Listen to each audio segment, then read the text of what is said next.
sila. Salamat, Jasper.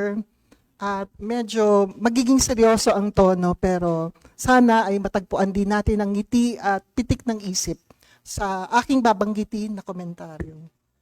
Paano ikakwento ang konsepto ng alaala para sa bata sa paraang gumagamit ng payak na pananalita? Tinangka ng proyekto ng Ang Batang Nagtanim ng Kwento na ilarawan ng isang komunidad na nagising na lang na parang butal ng dati nilang sarili. Hindi ko alam kung familiar kayo doon sa salitang butal, pero hinanap ko ang pinakamalapit nito at yun ang remainder. At hinahalaw ko ang aking komentaryo sa pagkagamit din ni Nefertita Diar sa kanyang librong Remaindered Lives.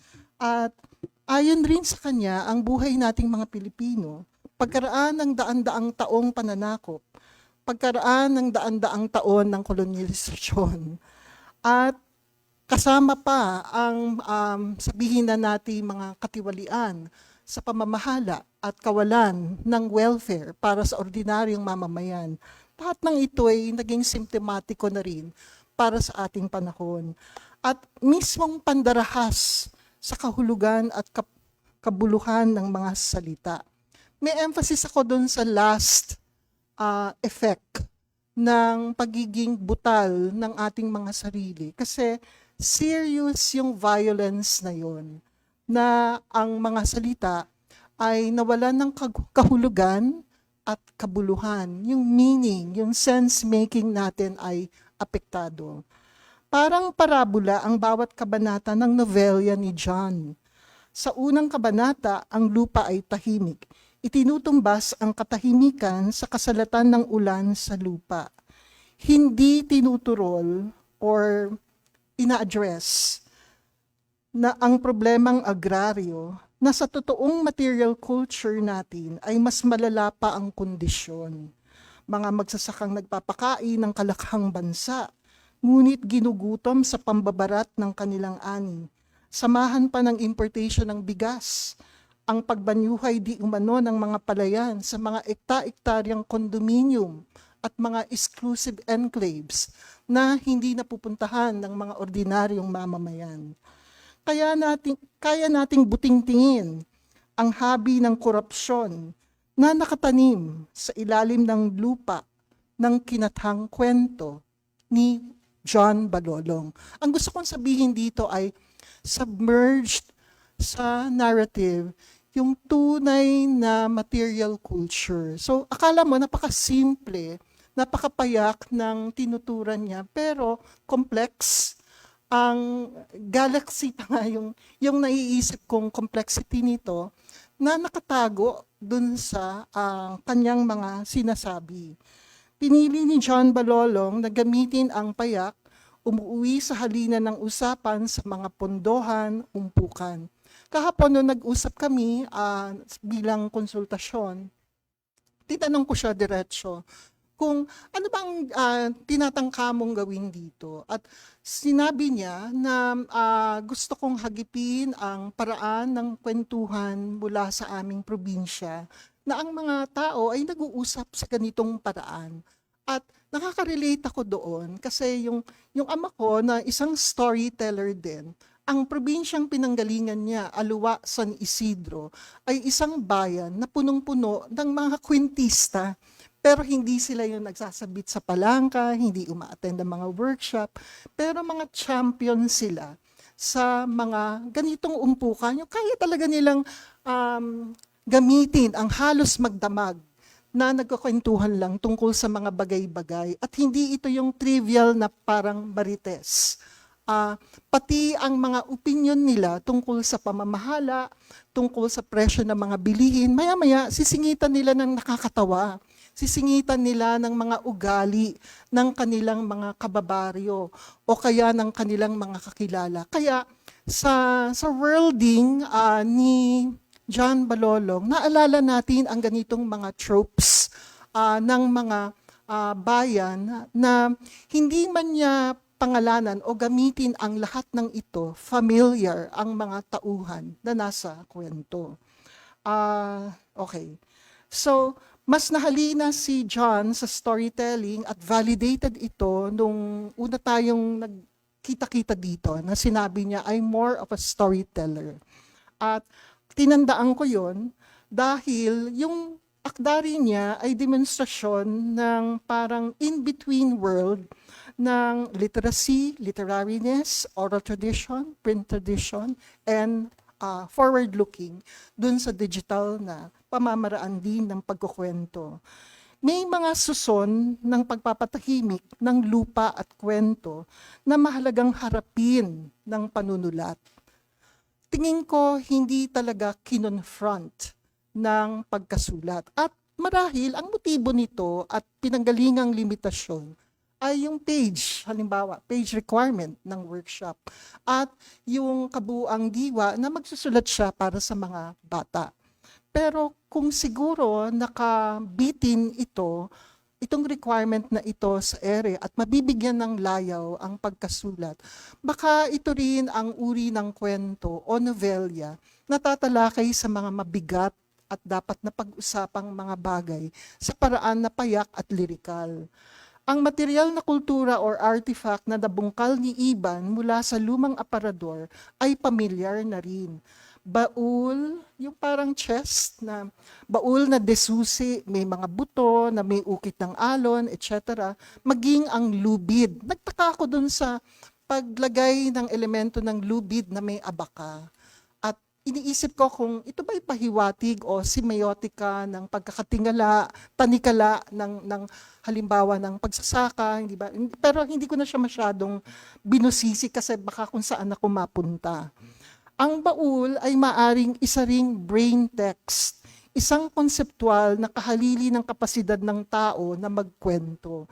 Yung brain text ay nag-i-exist bago pa nagkaroon ng mga written symbols.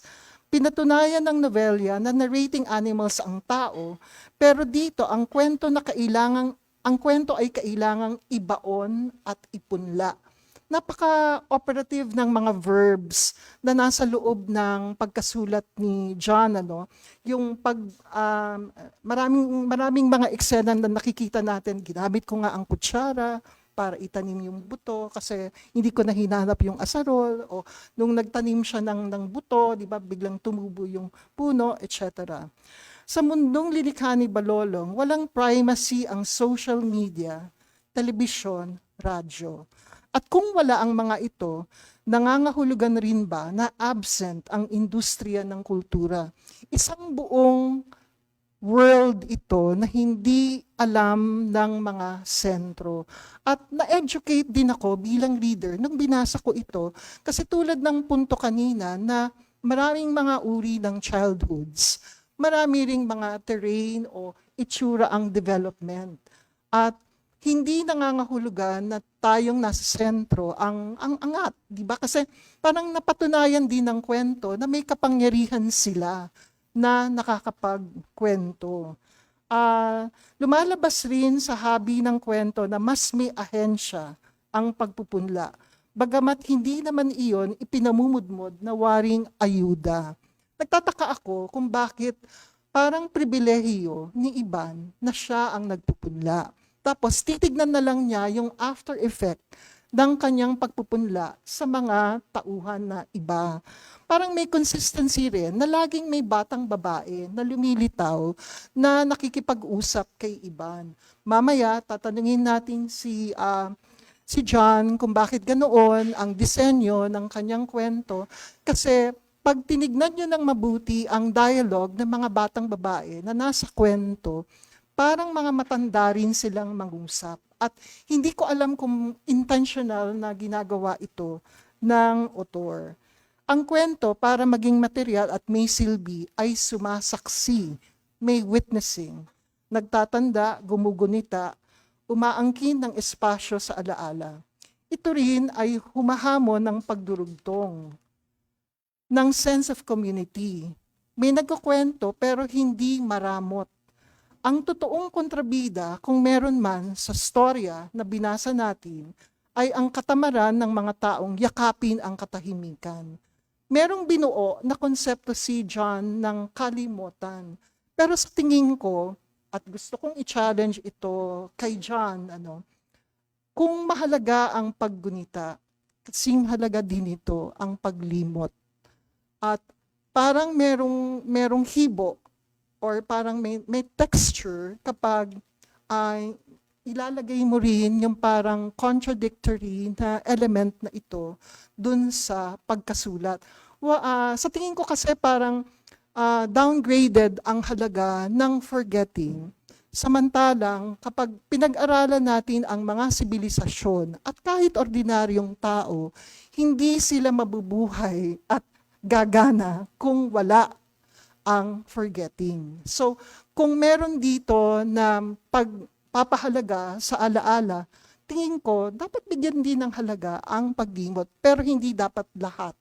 I am not for total amnesia, but for a selective kind of forgetting na mas beneficial at mas healthy para dun sa binubuong mga tauhan at story world.